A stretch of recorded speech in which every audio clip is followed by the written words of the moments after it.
Bonjour à tous, bienvenue sur ma chaîne Estelle Budget. Dans cette vidéo, je vais vous montrer le bilan de la semaine 4, 5 du mois de mai, ainsi que le bilan du mois. Et on va faire ça tout de suite.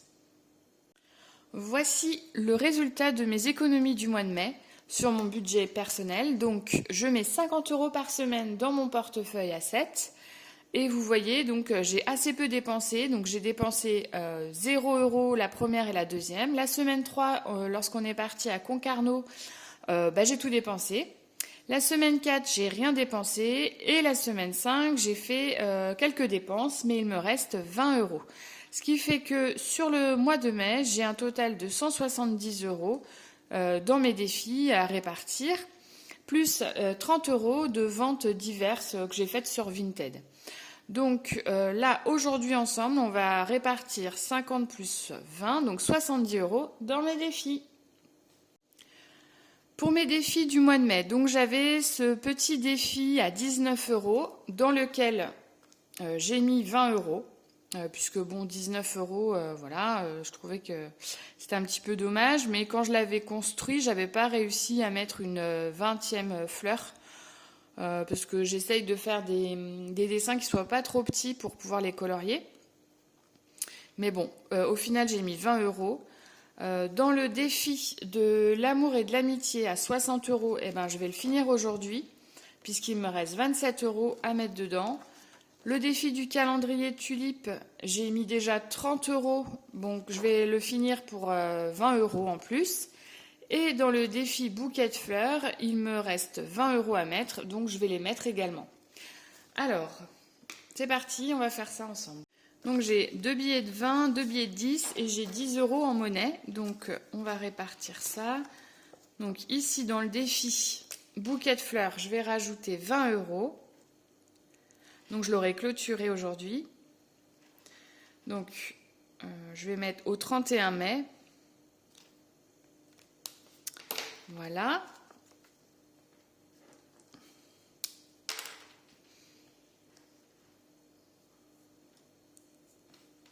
Cinq, 6, 7, 8, 9, 10, 11, 12,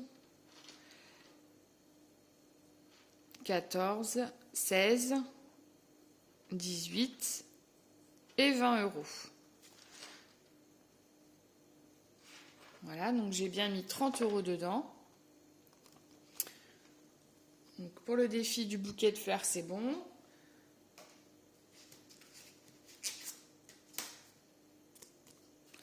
Donc j'avais une pochette où je vais mettre du coup 20 €. Je vais les mettre comme ça.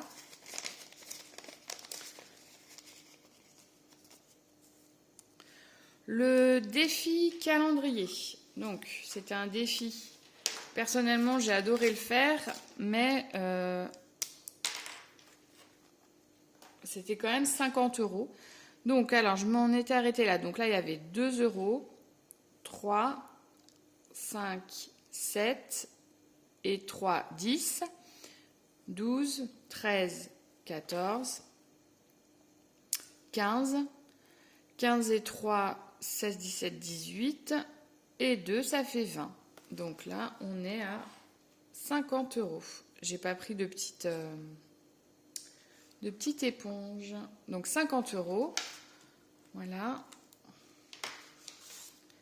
Donc aujourd'hui, au 31 mai, je rajoute 20 €. Donc là, j'avais une pochette défi calendrier dans laquelle j'avais déjà 30 €. Donc je rajoute les 20 € et ça fait bien 50 €. Si vous avez fait les défis que je vous ai proposés pour le mois de mai, n'hésitez pas à me dire où vous en êtes, si vous l'avez fini ou pas. Donc voilà pour ce défi. Et ensuite, donc, le défi de l'amour et de l'amitié que j'ai commencé au mois de mars, on va le finir aujourd'hui. Alors, donc, 3, 6, 9, 12 €. Et ensuite, donc, dans les petits cœurs, 14, 15, 16, 17, 18, 19, 20, 22, 24, 26 et 27 euros. Voilà, donc normalement j'ai tout coché. Donc voilà pour ce défi de l'amour et de l'amitié. Donc 27 euros, ce qui fait bien un total de 60 euros. Hop. Donc les 60 euros, donc défi de l'amour et de l'amitié. Donc dedans j'avais déjà 1, 2, 3, 33 euros. Ouais, c'est ça. 33 euros et donc je rajoute 27. Donc 10, 20. Je vais pouvoir répartir ensuite tout ça dans mes épargnes. Donc 2, 3, 4, 5, 6 et 7. Voilà. Donc ce défi est terminé également. Donc j'ai terminé quand même pour le mois de mai 4 défis. Donc là il me reste 3 euros. Bah, je vais les mettre dans mon petit pot. Et puis quand j'aurai commencé les défis du mois de juin, je pourrai remplir avec l'argent que j'ai dans mon pot. Donc voilà pour la répartition dans les défis. Et maintenant je vais passer donc au remplissage des épargnes. Donc je vais vider les enveloppes. Donc là j'ai les enveloppes de défis. Je vais toutes les vider, puis on va compter ensemble combien j'ai à répartir dans mes épargnes, qui sont donc en supplément de ce que j'ai déjà mis en début de mois. C'est tout l'avantage des défis, en fait, hein, c'est de pouvoir remplir d'autres épargnes à la fin du mois.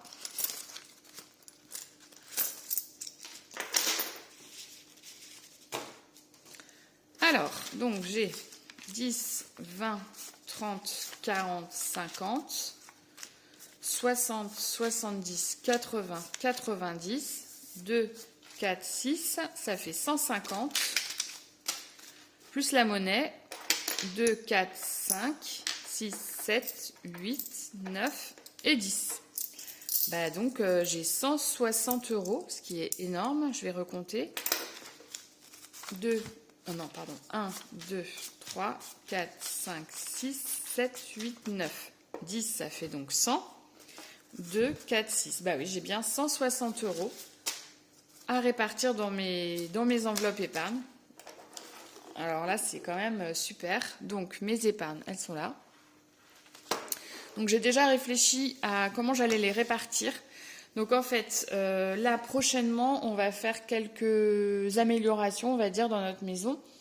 Donc, on va mettre une pergola à l'extérieur. On va acheter une piscine, alors hors sol, hein, tubulaire certainement. Et puis on a notre sèche-linge qui est tombé en panne en début d'hiver. Donc on n'a pas racheté de sèche-linge, on a fait le choix de ne pas en racheter. Parce que moi j'ai été moyennement satisfaite du sèche-linge qu'on avait.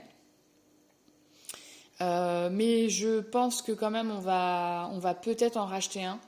Alors ça ne sera pas pour tout de suite, mais de toute façon, c'est des dépenses qui vont être quand même à faire. Et si ce n'est pas à faire là pour un sèche-linge, il y aura certainement autre chose de toute façon à dépenser rapidement. Donc j'ai décidé de mettre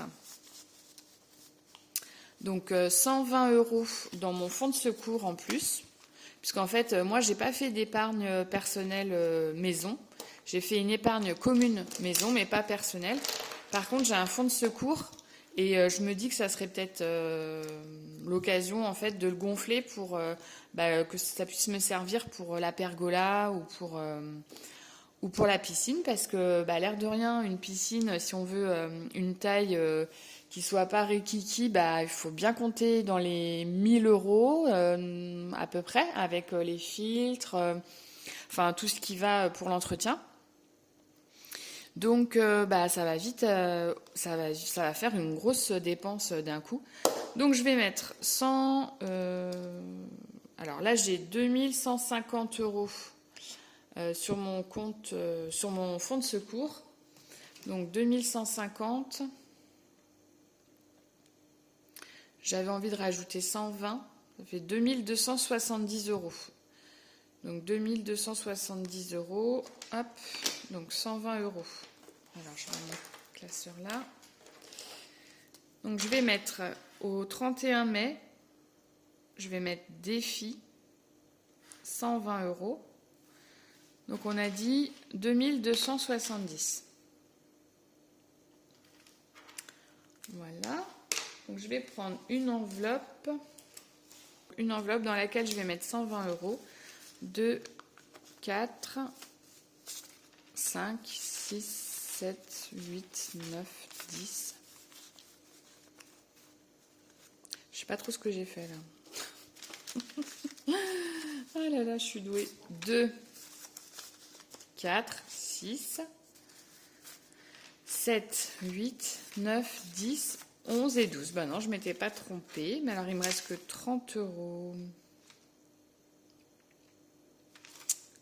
Ah mais oui, c'est parce qu'il y a les 10 euros là. Ok, c'est bon. Il a fallu que je réfléchisse. Hein.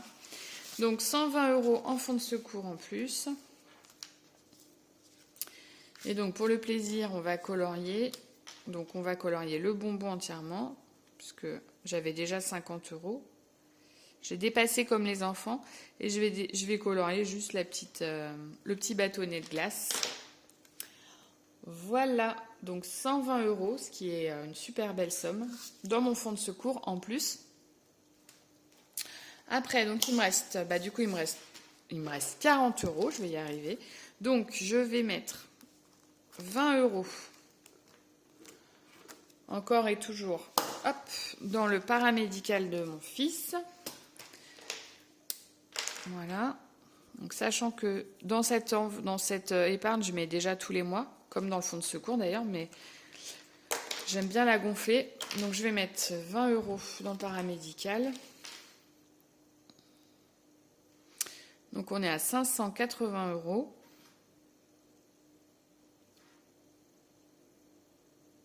Voilà. 20 euros. Je vais mettre ça dans une enveloppe également. Et puis donc les 20 euros qu'il me reste, j'ai repéré il y a déjà plusieurs mois une bague Pandora que je trouve super jolie. C'est celle de Hélène Budget là, c'est celle de La Belle et la Bête, oui ça doit être ça, avec la rose et la petite pierre rouge. Et je pense que je vais me l'offrir. Voilà, ça sera mon petit cadeau pour avoir bien économisé mes sous et puis parce que j'ai envie de me faire plaisir. Donc il n'y aura pas assez avec les 20 euros parce que je crois qu'elle est à, je ne sais plus exactement, 60 ou 70 euros. Mais ça me fera déjà une partie de la bague, voilà, pour... j'aurais plus qu'à compléter en fait la somme, la différence. Et puis quand je l'aurai acheté, c'est pas maintenant parce qu'il va falloir que j'aille en centre-ville et que j'ai pas du tout envie d'aller en centre-ville, mais quand je l'aurai acheté, je vous la montrerai en vidéo, voilà. Bon, alors du coup, ça c'est bon. Et maintenant, on va faire le bilan du mois de mai. Donc, pour le bilan du mois de mai, je vous ai fait un petit tableau pour vous montrer tout l'argent que j'ai mis dans mes défis. Donc, en défi 2023, j'ai mis la somme de 23 euros. Pour les jours fériés, donc il y a eu 3 jours fériés pour moi au mois de mai, mais au mois d'avril, j'avais déjà anticipé le 1er mai, donc j'ai mis pour... l'Ascension et la Pentecôte, donc j'ai mis 40 euros pour les jours fériés. Défi calendrier, donc le calendrier tulipe du mois de mai, j'ai mis 50 euros. Défi 5 euros, j'ai pas eu de billet de 5, donc j'ai mis 0 euros. Le bouquet de fleurs, le défi bouquet de fleurs, 30 euros. Le défi du mois de mai, 20 euros. Le défi alphabet, 0 euros. Et le défi de l'amour et de l'amitié, j'ai mis 37 euros et je l'ai clôturé. Donc j'ai terminé 4 défis et j'ai mis un total de 200 euros dans mes défis du mois de mai. Et voilà, donc j'ai une super somme. Donc pourquoi est-ce que j'ai réparti que 160 euros là tout de suite avec vous juste avant? C'est parce que les jours fériés et le défi 2023... eh bien, je ne les mets pas en épargne puisque ce sont des défis annuels. Donc j'attendrai soit la fin du semestre, soit la fin de l'année pour les répartir dans mes épargnes. Et maintenant, je vais vous montrer mon bilan du mois de mai pour mon budget famille. Et là, vous allez voir, ça a coincé un petit peu. Je vais vous expliquer tout ça. Donc voilà mes dépenses, enfin nos dépenses dans les différentes enveloppes qu'on a pour le budget famille. Donc au niveau des courses, normalement on avait un budget de 500 euros. On a dépensé 622 euros. Donc on est parti en vacances, on est parti 3 nuits à Concarneau. On a eu la famille qui est venue. Et en fait, tout simplement, j'ai remarqué que pour le mois de mai, j'ai laissé un petit peu tomber, vous savez, le tracker que je mets sur le réfrigérateur. Dès qu'on fait une dépense de course, on le note et du coup, on a le reste à dépenser par rapport à l'enveloppe initiale. Et j'avoue, pour le mois de mai, j'ai laissé un peu tomber. J'en avais un petit peu marre parce que, en vrai, c'est surtout moi qui traque les dépenses. Mon conjoint, lui, il dépense normalement, on va dire. Il fait pas forcément attention. Alors, ça veut pas dire qu'il dépense n'importe comment, n'importe quoi. C'est pas ça que je dis, mais faut que je fasse gaffe. Des fois, il regarde les vidéos. Mais c'est qu'en fait, c'est moi qui suis vraiment dans une démarche d'enveloppe et de pas dépasser les enveloppes. Lui, il est plutôt dans une démarche... on regarde le prix au kilo, on n'achète pas n'importe quoi, mais voilà quoi. Et c'est vrai que les courses, comme c'était un poste de dépense très très important pour notre famille, c'est vraiment un poste de dépense que j'ai essayé de traquer au maximum. Sauf qu'en fait, j'ai un gros souci, c'est que je n'arrive pas à prévoir les menus. Alors ça s'explique par deux choses. C'est que déjà, c'est pas forcément moi qui cuisine, mais c'est plutôt mon conjoint. Et la deuxième chose, c'est que notre fils est extrêmement sélectif pour la nourriture. Il ne mange quasiment rien de ce que nous, on mange. Du coup, on est obligé de prévoir pour lui des choses en plus. Et ça me donne pas envie de faire des menus, en fait. Je sais pas comment expliquer ça, mais... Donc là, prochainement, on va aller chez une orthophoniste spécialisée dans les troubles de l'oralité. Mais je vous avoue que il a 4 ans et demi, bientôt 5 ans. Et depuis, on va dire, c'est 2 ans. Donc ça va faire bientôt 3 ans. On a énormément de mal à le faire manger des choses diverses et variées. Et ça me motive pas du tout à faire des menus. Voilà. Alors c'est peut-être une excuse pour certains, mais moi c'est vraiment comme ça que je le vis, quoi. Donc ce mois-ci, le fait de ne pas avoir traqué les dépenses, on a dépassé, on a explosé l'enveloppe course. En d'hiver, on s'était dit 100 euros. On a dépensé 101 euros. Alors je vous ai épargné les virgules, hein. Pharmacie, 17 euros, il nous reste 3 euros sur les 20 euros. Imprévu, on avait prévu 100 euros. On a dépassé de 22 euros. Donc, je ne sais pas si je vous l'avais dit, mais nous sommes allés dans un parc zoologique pas très loin de chez nous.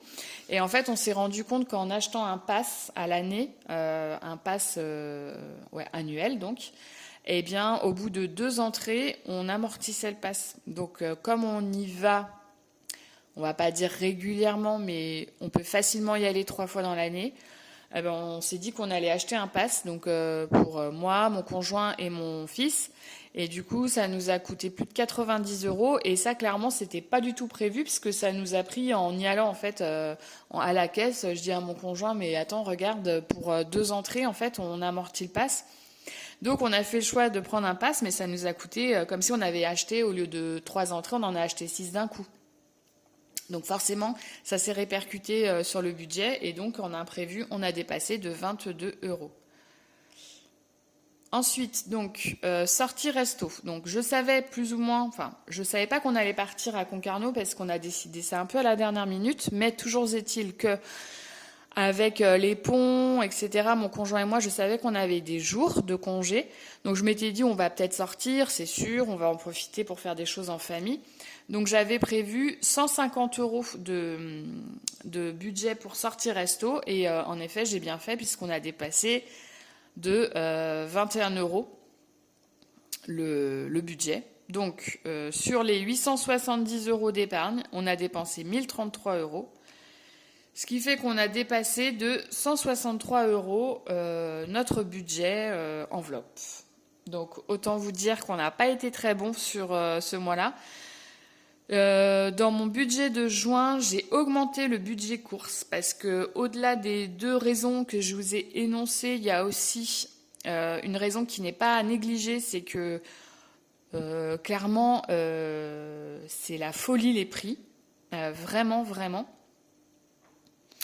Et puis bah voilà, à un moment, il faut être réaliste, on peut pas non plus tirer toujours vers le bas le budget, donc je l'ai augmenté, au lieu de 500, je crois que j'ai mis 560 euros de mémoire, en espérant évidemment ne pas les dépasser et même être bien en dessous, mais bon, voilà, j'ai préféré faire ça pour assurer le budget du mois de juin. Donc bah écoutez, on verra ça ensemble à la fin du mois de juin. Pour l'instant, on n'y est pas. Mais voilà pour le mois de mai, le bilan. Je vais vous montrer maintenant les différents défis que je compte faire au mois de juin. Et peut-être que ça va vous donner envie de les faire puisque ce sont des défis que je mets gratuitement à disposition de ceux qui sont intéressés pour les faire. Donc voilà les défis que j'ai créés. Qui sont disponibles à la demande ou sous certaines de mes vidéos, j'ai déjà mis les liens. Donc pour commencer, il y a mon petit défi que je fais tous les mois, que j'avais construit il y a déjà plusieurs mois de cela. Donc pour le mois de juin, j'ai décidé de faire un défi arbre, donc à 15 euros, donc 1 euro par arbre. Donc personnellement, je trouve très mignon, voilà. Donc voilà pour ça. Ensuite, donc, qui dit le mois de juin dit fête de la musique le 21 juin. Donc j'ai créé un petit défi à 20 euros. Je me suis dit que 20 euros, ça pouvait être très sympa. Donc c'est 1 euro par instrument de musique. On le fait comme on veut. Donc j'ai vu qu'Hélène Budget l'avait choisi et que du coup, elle allait essayer de le finir pour le 21 juin. Bah écoutez, pourquoi pas, c'est une bonne idée. Le défi mes lunettes de soleil. Donc pourquoi? Parce que je sais plus quel jour, je crois que c'est le 27 juin de mémoire, c'est la journée des lunettes de soleil. Ça peut paraître un peu fou, mais voilà. Et donc je m'étais dit, ah mais trop sympa, plein de lunettes de soleil. En plus, en ce moment, il fait un temps de dingue. Donc 1 euro la paire, et puis bah du coup pour un total de 20 euros également. Les défis prénoms, donc ça c'est pas un défi mensuel, c'est un défi que je vais faire à l'année. Donc c'est un défi pareil qui est disponible. Vous notez les prénoms de vos proches ou des prénoms que vous aimez. Enfin en fait il n'y a vraiment pas de règle. Vous notez le nombre de lettres qui composent le prénom. Et ici vous avez des sommes en fonction du nombre de lettres. Donc par exemple entre 6 et 8 lettres c'est 8 euros. 9 et 12, 12 euros, plus de 13, 15 euros. Et ça vous fait un total qui vous est propre et que vous pouvez épargner comme vous voulez, soit sur un mois, soit sur 3 mois, soit sur l'année, peu importe, c'est vous qui décidez. Et puis bah du coup moi, je ne sais pas si je le commencerai en juin, mais en tous les cas il fait partie des défis que je compte faire. Donc voilà. Le défi alphabet, donc celui-là je l'avais déjà présenté, mais c'est un défi que j'ai laissé un peu tomber parce que en ce moment je fais beaucoup de défis mensuels et les défis annuels j'ai plus de mal. Et c'est un défi qui est quand même important puisqu'il a une somme de 351 euros. Et là c'est un défi, la première lettre de l'alphabet c'est 1 euro, la dernière lettre c'est 26 euros. Et vous le remplissez comme vous voulez. Voilà. Ça, c'est mon défi calendrier du mois de juin. Donc, c'est un défi étoile. Donc, vous mettez la somme en euros qui concerne le nombre d'étoiles. Alors, par exemple, pour être plus clair, le 30 juin, il y a une étoile, vous mettez 1 euro. Et le 29 juin, il y en a 3, vous mettez 3 euros. Et ça vous fait un montant, si vous remplissez toutes les cases, de 50 euros à la fin du mois. Voilà. Et pour finir, donc c'est un défi saisonnier normalement. Hélène l'a choisi et du coup, elle, ça va être un défi mensuel, si j'ai bien compris, pour un total de 40 euros. Et donc, normalement, moi, j'ai appelé ça le défi de l'été. J'en ai fait un par saison. J'avais fait le défi du printemps que j'ai terminé de mémoire au mois d'avril. Et donc là, c'est 40 euros à épargner sur normalement le temps de l'été, donc juin, juillet, août. Voilà. Parce que pour moi, septembre, c'est plus l'été. Mais bon, après, je sais bien que ça l'est, mais pour moi, ça ne l'est plus trop. Donc 40 euros à épargner sur 3 mois. Voilà. Et voilà, cette vidéo est maintenant terminée. Si vous avez passé un moment agréable avec moi, mettez un pouce en l'air. N'hésitez pas à commenter, je vous réponds toujours avec grand plaisir à tous vos commentaires. Et puis vous pouvez aussi vous abonner à la chaîne si mon contenu vous plaît. Et moi, écoutez, je vous dis à très bientôt dans une prochaine vidéo. Bye!